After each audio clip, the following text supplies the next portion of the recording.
مع العلم بأن هذه المنطقة وصلتنا بلاغات بأن نقوم بإخلائها ونقوم بإخلاء جميع المربع من التفاح والدرج والشجاعية، إلا أن هؤلاء الأهالي يصرون إلا أن يكونوا تحت هذا العلم، تحت ظل هذه الراية وتحت ظل الرئيس وتحت صورة الرئيس عبد المجيد تبون، من أجل أنهم يجدون الأمن والأمان داخل هذا المركز.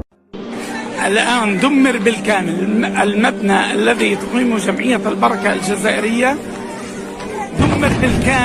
دمر بالكامل رغم وجود رايات البيض أعلام الجزائر.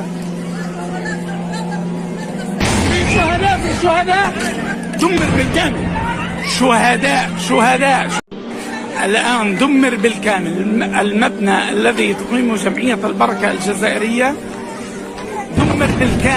دمر بالكامل رغم وجود رايات البيض أعلام